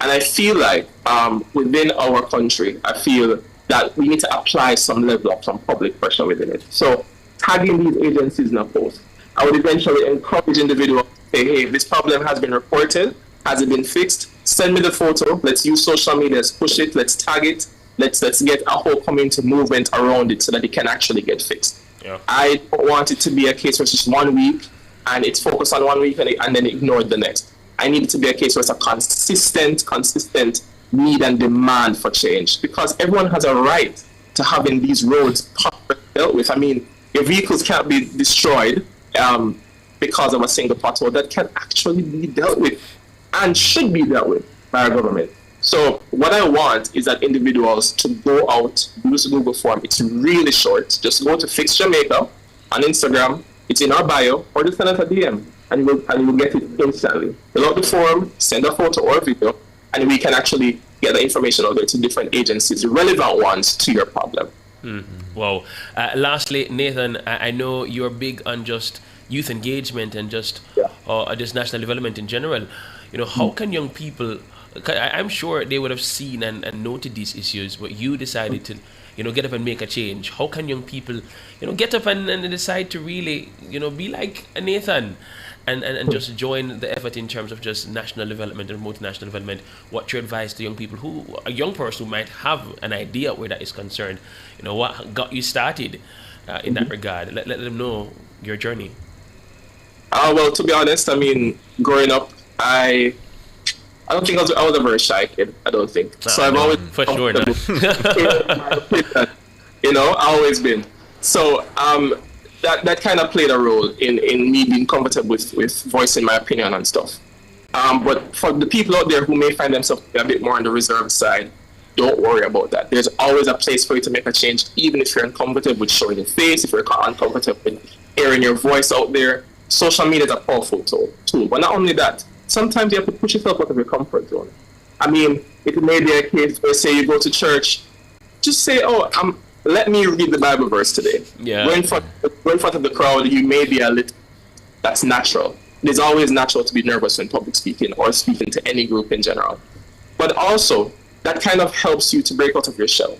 But on top of that, and also young people don't like to read, but I like to read. Yeah. I like books like, there's certain books like Diary of a CEO, one of my favorite books that I've read, that really spoke about how you can channel that person within you that's able to make a change within your community, that's able to make a change in business, that's able to make an impact in general. And those books can really inspire you, but also surround yourself with like-minded people. Mm-hmm. They don't have to be the same age as you, they can be older. Yeah. They can be, but it's somebody who can actually guide you. And I always say, if they're not building you, they're distracting you. You need people who will build you. And if you know the value of yourself and where you want to go in the future, you push towards it. No matter what anyone else says to you, in general, in public, no matter whether they say, you can't do this, even if it's a teacher that says that to you, do not even make that sway you. Yeah. Because the thing in this life is that if you find someone that believes in you, they can only believe in you as much as you believe in yourself. Yeah. So you have to believe in yourself first, to a certain degree that nothing can sway your personal belief of who you are, and that really brings out who truly represents you. So I feel like identify a problem, which is one thing that engineers do. I mean, you have to do as an engineer. Identify a problem, build a system around it, and fix it. Yeah. That's really our job. Engineers do, to be honest. So I feel like you don't have to go to school to be an engineer. Everyone can be an engineer. Find a problem, find the solution, be the solution, and make a difference. And that's my advice to everyone, especially young people. Well, thank you so much for that, Nathan. Believe me, it was just a wonderful time being with you here today and just learning about Fix Jamaica. We can find you on on Instagram, Fix Jamaica. That's it, right? Yes, just Fix Jamaica. Just Fix Jamaica. You can find him there, and of course, just do the form and take the photos, and of course, work with Nathan because he has a wonderful vision here. Thank you so much for being with us here today, Nathan. Brilliant initiative, really proud of you and just proud of the strides that you're making in life. Guys, that is Nathan Morris. He is the founder of Fix Jamaica. And of course, he believes that technology and collective action can play a major role in improving communities across Jamaica. And through Fix Jamaica, he hopes to encourage more Jamaicans, especially young people, to become active participants in identifying problems. Of course, that is Nathan Morris again. Big up himself all the time. Truly appreciate you, man. And more on the other side of Talk Up Youth. We soon come back with more. Soon come back. Talk Up Youth, Mr. V. Talk Up Youth. Soon come back. Can't do no different. One day I have to win. That's why I'ma try again. Pray every time I fail. Can't do no different. Swear my heart for win. That's why I'ma try again. Shoot until bull be. We have to try again. We have to win. We have to try again. We have to win. From the biggest tracks to the biggest energy, Nationwide keeps it moving.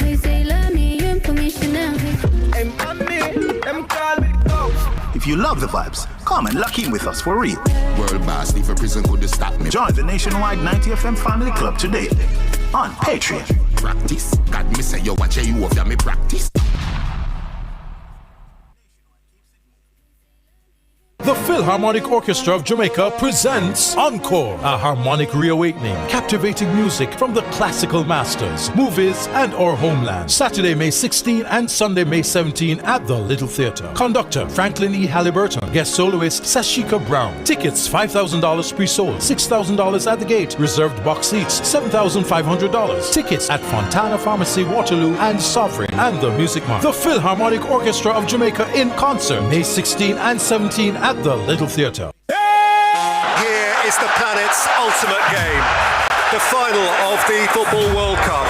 The FIFA World Cup finals are coming to Nationwide 90 FM. We've long been the trusted source to deliver global sporting events like the Olympic Games and the World Championships. And now, we're about to have our fingerprint all over another successful landing of the biggest of them all, the FIFA World Cup finals. Mbappe. 104 games across 39 amazing days of football from 16 cities in the Americas. Boston to New York to Monterey to Atlanta. Join the trusted source Nationwide 90 FM this summer as the globe tunes in to the FIFA World Cup Finals.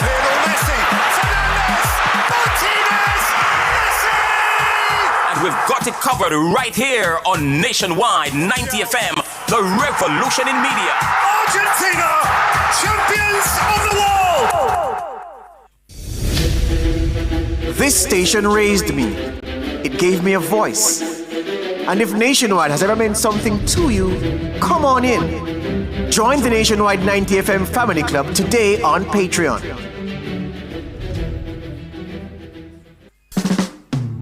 You them have a voice here, and it matters. The Family Club helps us to keep giving young people the mic. If you believe in that, join the Nationwide 90 FM Family Club today on Patreon. Hey yo, me is a youth, no in a hurry. Me love me chick.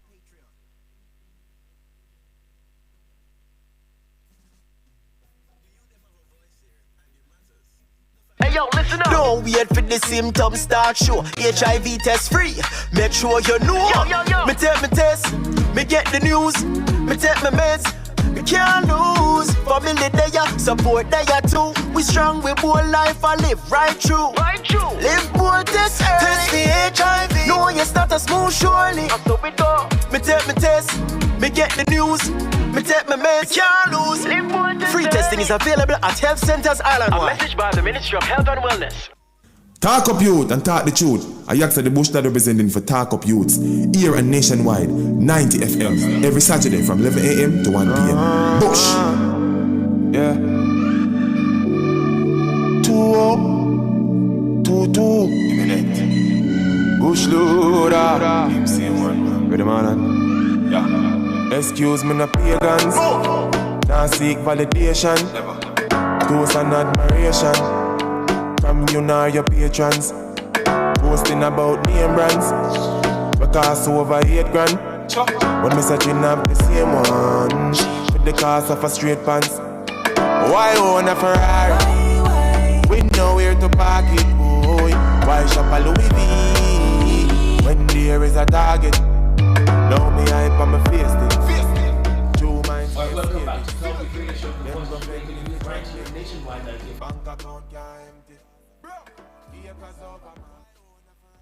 Cool. All right, welcome back to Talk with Radio Show right here on Nationwide 90 FM. That is the Talk with Radio Show, on Nationwide 90 FM. And of course, you pause for a quick announcement, a very important announcement from the National Water Commission. And it reads, the National Water Commission is advising the public that road reinstatement works will be carried out along sections of Monroe Road in St. Andrew from Monday, May 18th to Friday, May 22nd, 2026. The works are being undertaken to restore areas impacted by pipeline installation on the Wellington Drive, Monroe Road to Seymour Avenue pipeline project. Temporary road closure will be in effect between Old Harbour Road, or Old Hope Road, and Beverly Drive, as well as between the Monroe Wellington stoplight and the nearby gas station close to the U.S. Embassy. Traffic to and from Wellington Drive will be diverted along Beverly Drive, while single-lane traffic will be maintained between Beverly Drive and Wellington Drive Monroe Road stoplight to allow for continued access. Motorists are being urged to obey posted signs, proceed with caution, and use alternate routes where possible. National Water Commission apologizes for the inconvenience or any inconvenience caused and thanks the public for their patience and cooperation. Again, this was an important announcement from the National Water Commission. So, with that being said, of course, you know what we just said a moment ago, and we'll move right into just our regular programming here at Talk Up Youth. We are here for another segment, another important segment, and that is with none other than a person I believe is very, very important. An important individual. His name is John Ross. Yes, the legendary John Ross. He will take us back to Marchpen Road. You know, what was life like growing up there and stuff like that. And just tell us a little bit about himself. John, how you doing? How you doing, man? Greetings. First, I want to greet those who are listening. Yes. Blessed day to you all. And thank you so much for having me, Nick. Brilliant, man. Thank you so much for being here. Now, for those who really don't know who John Ross is, let us know who John Ross is in just a short nutshell, because believe me, I'm sure you have a lot of accolades on their belt. Oh Lord. But let them know who you are, man. He's just a simple person. John Ross is just a regular person who has a zeal for worship and love the Lord with all his heart, all his might and soul. I am also a fun person. If you know me outside of ministry, then you know for sure I am fun. Yeah. All right. I believe in helping people and loving people. So basically that's John in a nutshell. All right. So you heard John in a nutshell. Now you're going to hear who is John on paper. So John is, a Marchpen Road native. He, of course, is John Ross, as I said before, a talented singer and worshipper known for delivering powerful vocals and unforgettable performances. Yeah, I can attest to that, really. Blending passion, energy, and authenticity, or just how he is very authentic with that. He continues to connect audiences to music that inspires, uplifts, and brings hope to the lost. Through his ministry and, of course, his artistry, John Ross is steadily making an impact on listeners wherever he performs. Now, John, talk to us a bit about just, your passion and just how it came about for music for you. What was that like? From your idea, any little teeny weeny and grow up, what was that like for you? Oh yes, from a little teeny weeny I grew up. Like literally little teeny weeny, because I was this small. Oh man. However, but I've been singing since 6 years old. And I would normally keep church at my gate. Oh wow. Yes. And I would invite my neighbors' kids to come, and we have church, and I put my little table there and my flowers in water, and we have worship, right? And from a tender age, I recognize that this is something that I love. Yes. All right, but reaching teenage, I never followed up on that until, I was in a little situation where I proved God. Yeah. And based on what he did for me in that specific time, I had no reason not to worship him. And I realized that he blessed me with this gift. just for me to work for him in the vineyard, because out of all my siblings, there are 5 of us. Okay. And I'm the only one who is able to sing and do any of it. I don't know where the talent come from, because my mom can't sing, my dad can't sing, all right, and neither of my grandparents can. But you know, to God be the glory. He blessed me with this, and I believe it's for a reason. Yeah. And that time is now. You know, for me to launch out there. I've been singing over 20 years now, though. Yeah. Yes, I've been singing over 20 years now. But it's now time to move to a new phase. Right? But in order to do so, I have to take care of me. Yeah. In order to be effective in the area I love most. I really admire your faith, you know. So, was music always connected to faith and worship for you, or was that connection grown over time? No, it's always connected to faith, because I've always believed in God. My mom would tell me stories from baby stage coming up. I remember she always said that my mom never go to church. I was the one who led her to church. Yes. Right. So she would tell me that at a particular time I was so sick that I wasn't even able to walk, and I was about 7 thereabout. And she remembered me kneeling at my bedside, and I spoke to God. To be honest, I don't remember what I said, but from then she said, after I got up, I went straight through the door, and all was well. All was well. And I would have had dreams from those time, you know, and I would see where I'm in front of people, either preaching or singing. And that's why I know faith is connected to my music. I've never had any zeal for any other genre in terms of singing, or I've never partied, I've never gone to dance hall, I've never done any of that. All my life I've been in church. Whoa. All my life. From baby stage, I was going with my grandma till, you know, my mom came over, and she started serving God and everything. And it's just God. Yeah. If it's God, it's nothing. If it's not God, it's nothing. Yeah, well, wonderful. I agree. And you said earlier you really know who the singing thing come from. You know, but I want to ask, like, who are some of your biggest influences? Like, I would have said, okay, I would have taken a little bit of some from this one here and there to make John what he is today, or it just all came naturally. For sure, you do have persons who you emulate. Yes. You know, and persons who might have contributed a little in my upbringing. Yes. So for me, it's the late evangelist Scully. Yes. Sister Scully. Oh, wow. She was my choir director and also my mentor. She was the one who recognized ministry in me. She said to me that, listen to me, there's something else in you, and whenever you go to minister, don't be afraid. Because I used to be afraid. I tell you, nerves would have wrapped me. She says, don't be afraid, because you have what is called the anointing. And the anointing is what makes the difference. And you need to use that. She said, don't allow anybody to train your voice or to change how you sound, because God gave you that sound. Yeah. And that stuck with me up until now, you know. And this lady has contributed so much. Normally I would just sit and watch her sing. And it's like, I'm mesmerized. Yeah. Because I wouldn't even sing with her. I wouldn't even worship her in the audience. I just sit and I was like, oh my God, when am I going to reach this? You know? But she impacted me so much, and I really miss her. Yes. Because I would love for her to see the fruit that she invested in right now and where I'm at in terms of ministry. Yeah. Also, I have my bishop who, you know, he taught me so much in terms of ministry and how effective the anointing can be, and how to work the word also in singing. So these are the persons who really impact me through my ministry so far. Yeah, well, I know you're here for a particular reason, a big one actually, and that is an intimate evening with John Ross. Yes. You know, that is something. That is a particular name. You know, I don't know. I feel like intimate is just like, yeah, listen to me, I'm inviting you all in. What really brought this intimate evening with John Ross on, you know, and what's just the intended purpose behind an intimate evening with John Ross? All right, so funny is this comes about by a few set of people, right? First, Ryan Nelson, my brother. We have TJ Robinson, and also my musicians, Timothy Scales and Gigi Rhythm.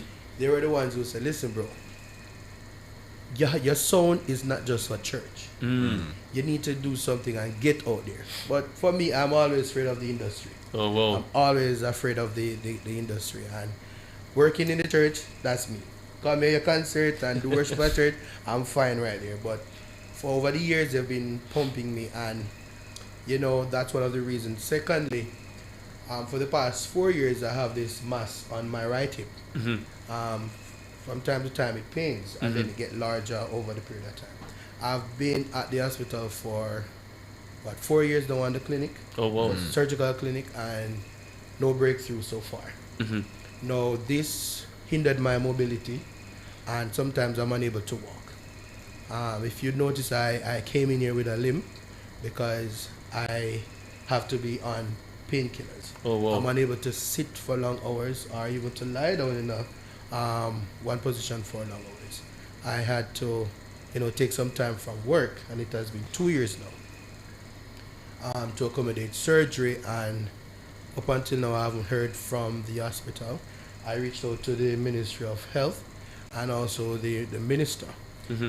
He reached out to the hospital, they called, however they start lapsing again. So I decided to go about it privately. Okay. But that fee is like steep. So we're looking at nearly $500,000 just for surgery. But after doing the last MRI, I found out that, listen, I have to do radiation before the surgery. And that also is another steep hill. So we are combining the worship event, and it's the reason why we have intimate in the evening, because worship is really intimacy. Yes, it is. Really you falling and bowing before God. And I decided to do this not just as a concert, but as a worship event, because I've proven God so many times. And even in this situation with the lung, because at first they diagnosed me with having lung cancer. Oh, no. Yes, that's the first diagnosis, that I have lung cancer, renal carcinoma. And I laughed at first, because I said, then God, me no smoke, me no drink. Oh, man, so yes. you must know where this come from. Yes. And you tell me that I am the curse breaker in my family. So whatever my foreparents had in terms of cancer and any form of chronic ailment or so forth, stops with them. Yes. You're not supposed to pass through them and come to me. Excuse my broken language. Yes, however, we did a second one, and it proved that there was no cancer there. And to God be the glory for that. So we're moving forward with this event to raise some funds, and also to, get people to worship and to release genres into the homes of those who don't know about genres. Yes. And to let them know that, listen, there's still a voice in the wilderness crying, prepare you the way. And let me tell you, I love worship so much because I know the power of worship. Oh. And I'm not just saying it because I'm in front of you or I'm on air. I'm saying it because I've proven it. Yeah. I know you, of course, are the big gun and big top shot on of course, your program. Oh, yes. right. But I know you have some other persons who are also going to be there with you. I'm not sure if you want to let the persons know who will also be featured on that day. Is it June 14th, right? Yes. Yes, And that's June my 14th. birthday as well. Oh, okay. So listen, double blessing. Exactly. Birthday, an intimate moment with John. So he's giving you himself on his birthday. Listen to me. You can't get nothing. 2 for 1. Right. So, you mentioned that I'm the big gun, but let me tell you, you have this lady, Nikki Morgan. Yes. Williams. She's the bigger gun. Okay. Let me tell you, when that lady opened her mouth, it's heaven on earth. That lady can minister. Yes. I don't use the word perform, no, because I believe in ministry. Yes. When I tell you that lady release an anointing over you the minute she hold the mic and she opens her mouth, you're captivated. You just automatically transition into worship. Oh. You have Gifted Nelly. She's from my church. Persons would know her from St. Catherine High. Oh, yes. Yes. She's also a big gun because she has power. Yeah, we have Donica Chambers. We have the worshiper himself, Odin Morgan. we have Nicole Mays. You know, she will be ministering as well. And we have Kyra Lichell. That's the daughter of Michelle Marie. I'm not sure if you know Michelle Marie's show on TikTok. Yes. That's the daughter. And we have a few other persons who are not on the flyer because there's a surprise segment there. Okay. You know, where you have to throw off your shoes and, start the dancing and so forth. So okay. It's a package. You have the worship and you have the praise. Okay. So for folks who really want to know more about this, though, and because you said it's June the 14th and it's an intimate evening with John Ross. That's the name of the event. Yes. Talk about like how do you get there? What's that like? I know you might have tickets and stuff like that. What's that like, or pricing and stuff like that? All right. So tickets are for $2,000 pre-sold. At the gate, it's $3,000, and you can contact me at 872-9718 if you want a ticket. Also, we have outlet in Crossroads at the 876 Phone Factory, and the number is there as well. Let me get it for you. Okay, but guys, it's a wonderful initiative, I'd say, and of course it's there to support John Ross. I'd say a brilliant individual, heart of ministry, and I believe if it's ever a time that we need to support people, it's at a time like now. You know them ways, and we've heard his story, we've heard his mission, we've heard his vision, knowing that you know who you're going to support. It's always good to know who you're going to support. You have the number now? Yes, okay. I do. So we have 876-359-3357. Also, we have 876-503-7705. You can contact any of those numbers and you can get your tickets. Again, you can contact me as well, 872-9718. Okay, wonderful stuff. And if they want to find you like on social media, Instagram platform, all that jazz? Yes, I'm on all platforms, so it's just John Ross, and you'll find me right there. Yeah, man, for sure. And you can message him and talk to him about the tickets and whatever, even if you want to support otherwise, you know. It doesn't have to be showing up at the event, but that would be great, yes. It would be great for sure. I appreciate that. Yeah, man, but you can also reach out, I'd say. I'm sure you would want that as well if you have any contribution otherwise to this remarkable young man's journey. Now, finally, I'd probably ask you to just what would you say to an individual who, because I'm sure you said you had your brother and other individuals saying, John, you can do this, who is kind of afraid to step out like that. What would you say to that individual, because you're now out there, you're on Nationwide, you're out there out and about and stunting. What would you say to that individual, really? Trust the process. Put God first and trust the process. That's all I have. And lastly, what would you want for individuals to take away from this event, though? Like they're coming to experience an intimate moment with John Ross, yes, but what would you want them to leave and kind of plug yourself in a way to say, all right, then you'll come here and you'll get this and leave it this way kind of vibe? What would that be like? Well, other than you coming to support, my dream and my hope is for persons to come and experience a level of anointing like no other. I want you to come and sickness will be healed. I want you to come and whatever problems you're facing, will be turned around and you'll be delivered. I want when you come is just church. Yes. Just don't come because it's a show and you come to dance or sing. Just come with an expectation to meet God. Wow, and that's the greatest thing ever. You don't know him, come meet him with an intimate moment with John Ross. Ladies and gentlemen, that is John Ross for you, and he's having an event. It's called an Intimate Evening with John Ross on June 14th. It's a Sunday, and of course he has big guns coming out there. Nikisha, that lady's name, could you repeat her name for me? Niket, Morgan Williams, Nicole Mays, Adane Morgan, Donica Chambers, Gifted Nelly, and Kyra Tischel, of course, and that is at Lucia Garden. Lush Gardens. Oh, please help me with that. It's Lush Gardens at the Sunrise Plaza. That's in Pines, Portmore. Yes. Yes, right beside Emmanuel Apostolic Church. All right. So you guys know that. Sorry about the bush and the names. And of course, you said tickets $2,000 and $3,000 at the gate. All that jazz. And ladies and gentlemen, I oftentimes say if you can support. It's a wonderful thing to support and support John Ross where that is concerned. Thank you so much for being here with us again, John. Appreciate you. And I thank you so much for having me. It's a pleasure, Believe. We're super grateful for you. Matthew, we've learned so much today. What's like your number one takeaway from today's show?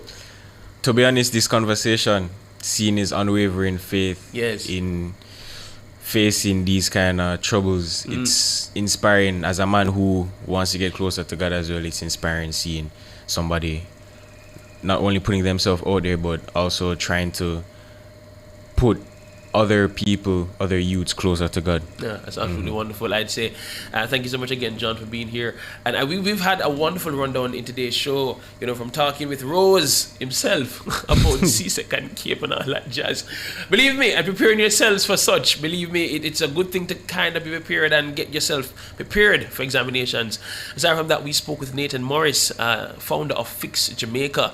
Wonderful initiative, I'd say. Support him, take the picture and of course upload those things along those lines for the solution, for potholes and all that jazz, because we want to connect you citizens with the agencies as best as possible.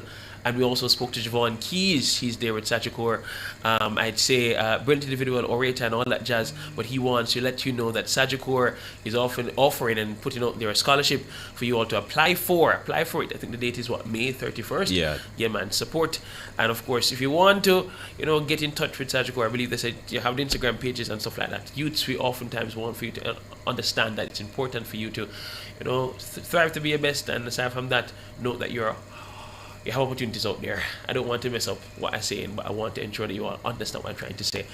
Believe me, it's something that I know young people really need at this point in time. So reach out to Sagicor or just apply for the scholarship and apply as best as possible. Now we're at the winding down moment. It's 12:56, Matthew, and it's that time of the day where we say goodbye, good friends, goodbye. And next week, same time, same place, 7 a.m. to 1 p.m. Of course, we want to thank so much our guest for today. John is here in studio with us, and of course Nathan and Javon and all those other individuals who came through. I want to thank our executive producers, Madame Empress Golin, big up yourself, Mama E all the time, and of course our producers, Damon Scarlett and Damon Rose. You saw him with him locks earlier. Right. And of course to all the team there at Nationwide 90 FM. I want to thank David McNeish. David, make the sound, David, make the sound. He's there, David. David McNeish, people. David McNeish, he has the sound from morning, and him say, boss, you know, I have the thing ready, but anyways, him get a chance to play it. Of course, we want to thank you all for being here today. We want to thank you. We've heard stories, we've heard passion, we've heard intellect, we've heard opportunities, and today, of course, we want for you to take those opportunities. Again, we want to thank you so much for being here with us, and same time, same place next week, 11 a.m. to 1 p.m. And I keep telling you all about that photograph, Matthew. Boy, Matthew. Until next time, people. Talk Up Yout, Miss Effie. Talk Up Yout. Next week. When your kids do good, you buy them jewels. Wang and Rajiv buy their own tools. We keep getting belted. When I sell on more piece, nobody watch on me class name.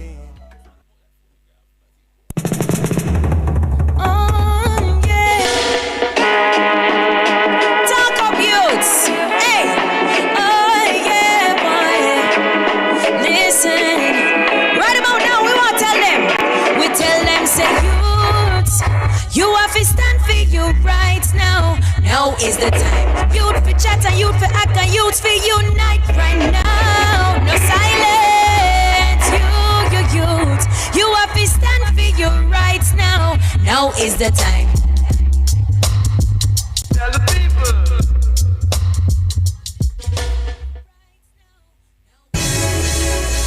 Jamaica.